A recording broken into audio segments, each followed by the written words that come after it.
Olá, bom dia. Estamos de volta com o programa Você Pode Ser Feliz aqui pela Rede Século XXI, começando o nosso programa, aliás, começamos no bloco anterior, falando sobre essa questão do nada te perturbe. É importante a gente ter essa referência, porque às vezes muitas coisas incomodam o nosso coração, a nossa vida, e nem sempre a gente tem uma referência de como resolver isso, de como tratar isso no nosso coração. E o mais importante é isso, saber que diante de Deus nós podemos não ficar tão perturbados com as coisas que normalmente acontecem na nossa vida. E é sobre isso que eu vou falar daqui a pouquinho. Mas antes, eu gostaria de lembrar das pessoas que já ligaram, como eu pedi no bloco anterior, e já aproveito para dizer para você também.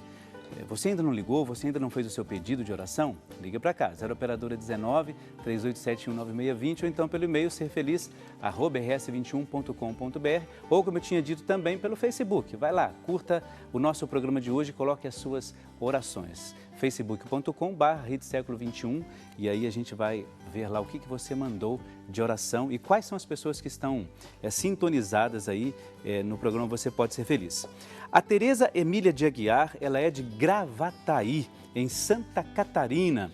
Ela pede oração pelo seu esposo, pela saúde dele, Geraldino de Aguiar, e ela também pede por toda a sua família. Qual o detalhe dessa ligação da Tereza Emília de Aguiar, lá de Gravataí? Gravatal ou Gravataí. Agora me confundi aqui, mas está escrito Gravatal.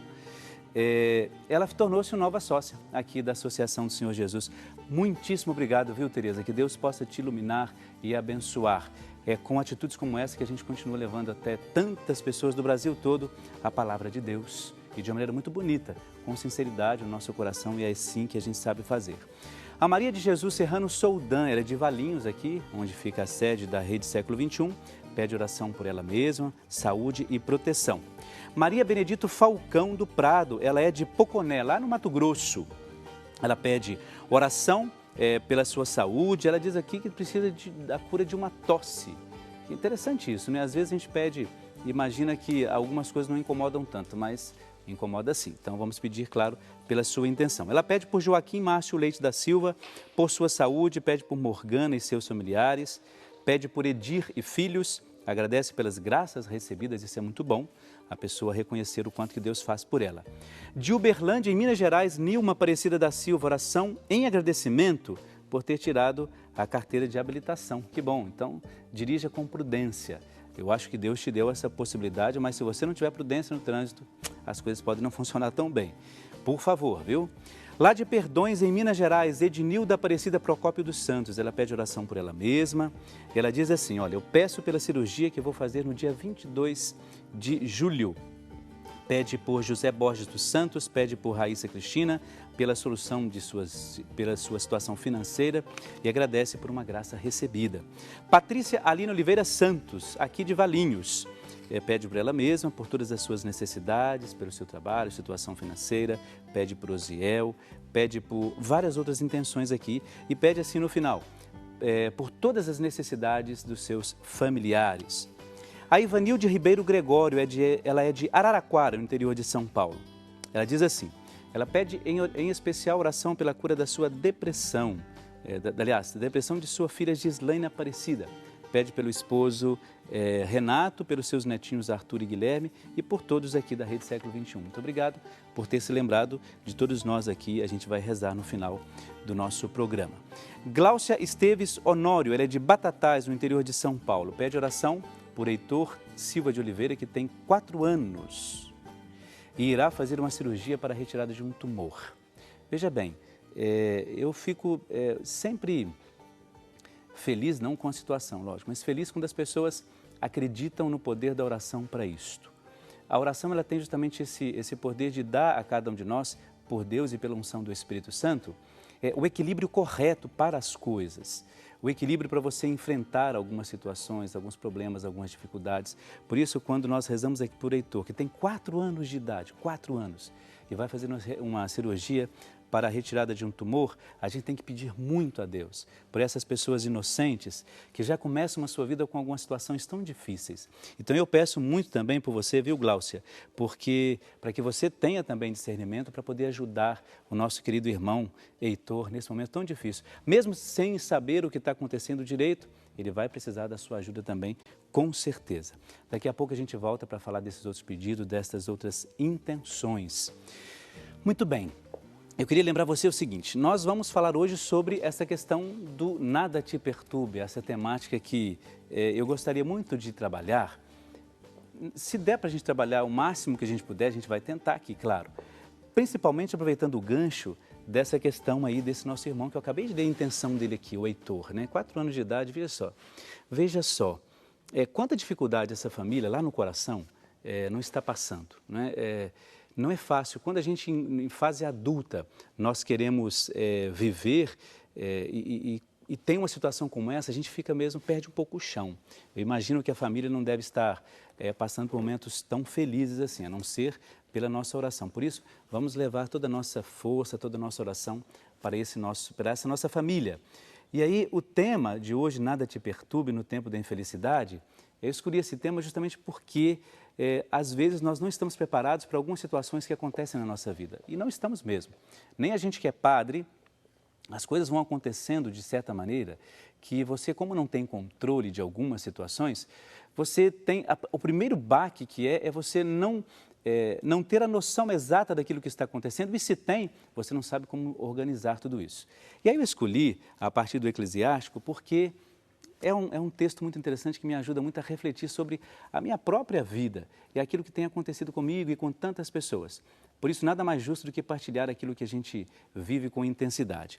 Então, no Eclesiástico, no capítulo 2, no versículo 2, diz assim: humilha o teu coração, espera com paciência, dá ouvidos e acolhe as palavras de sabedoria. Não te perturbes no tempo da infelicidade. Sofre as demoras de Deus. Dedica-te a Deus. Espera com paciência, a fim de que no derradeiro momento tua vida se enriqueça. Às vezes as coisas ficam tão difíceis, não é? Tem dias que você começa a viver o dia achando que não vai dar conta daquilo que vai acontecer. E às vezes funciona assim mesmo, viu? Às vezes você começa o dia achando que tudo vai desmoronar no primeiro momento.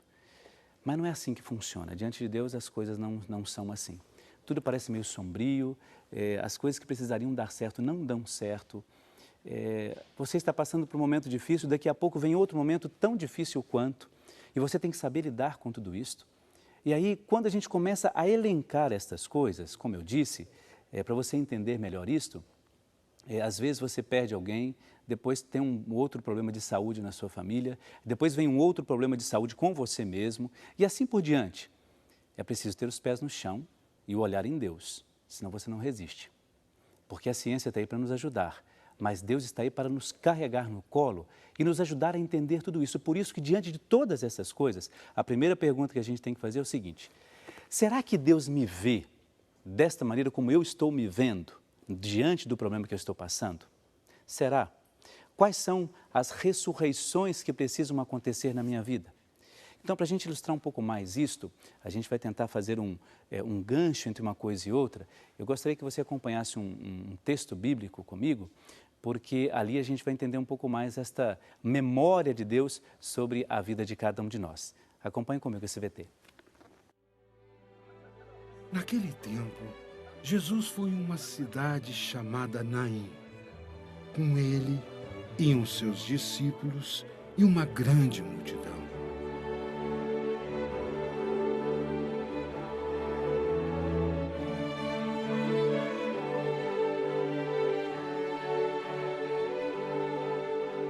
Quando chegou à porta da cidade, eis que levavam um defunto, filho único de uma mãe que era viúva. Grande multidão da cidade a acompanhava.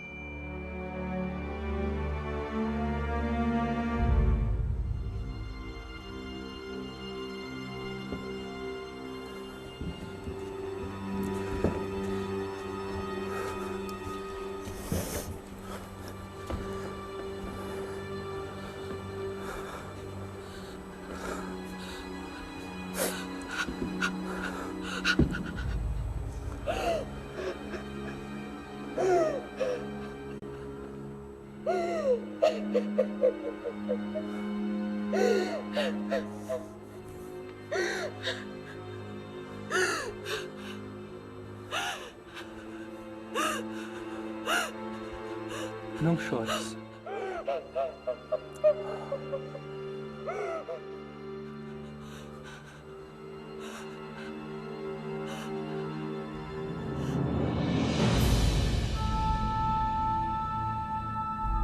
Respeito. Nós estamos sepultando o filho único dessa viúva. Aproximou-se do féretro e os que carregavam pararam. Desçam o corpo.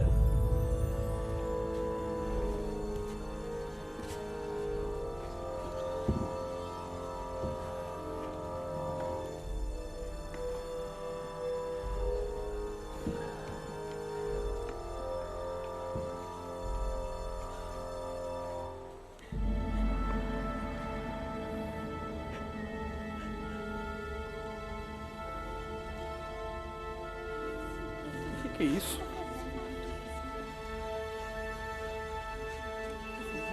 Falta de respeito.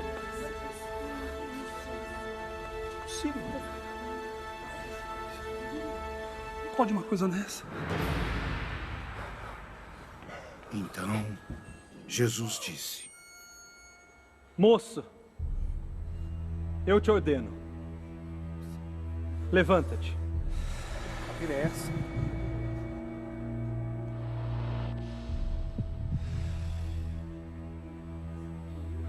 Que isso?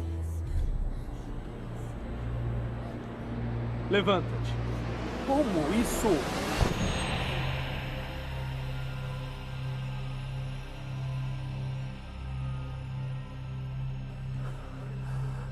Milagre. Jesus o entregou à sua mãe. Milagre.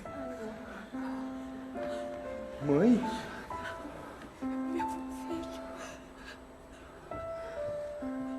Mãe!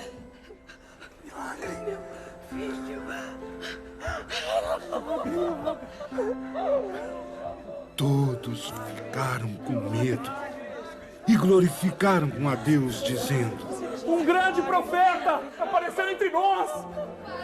Mas é milagre. Deus veio visitar o seu povo. Louvado seja Deus. Louvado seja Deus. E a notícia do fato espalhou-se pela Judéia inteira e por toda a redondeza.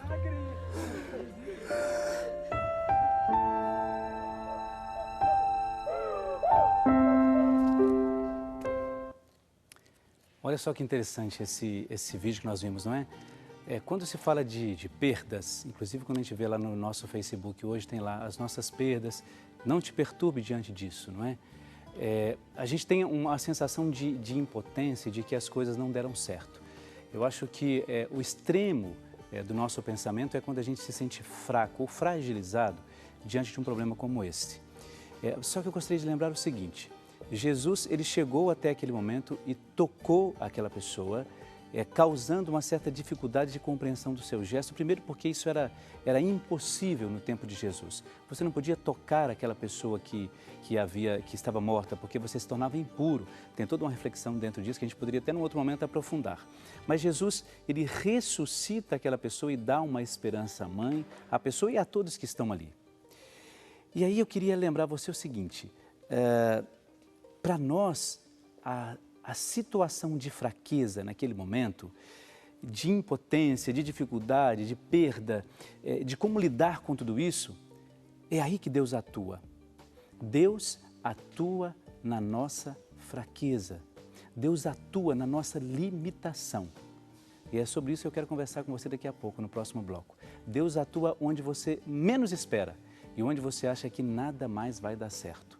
Quando as coisas começarem a naufragar a tal ponto de que você não consegue perceber onde você tem que caminhar, tenha certeza que é aí que Deus vai te carregar no colo. E é aí que as coisas vão acontecer de uma maneira um pouco mais, não tranquilas, mas mais ponderadas e mais prudentes para você. A gente vai para um breve intervalo, daqui a pouco a gente volta com essa reflexão. Na nossa fraqueza é onde Deus mais atua. Até daqui a pouco, a gente já volta, é um instante só.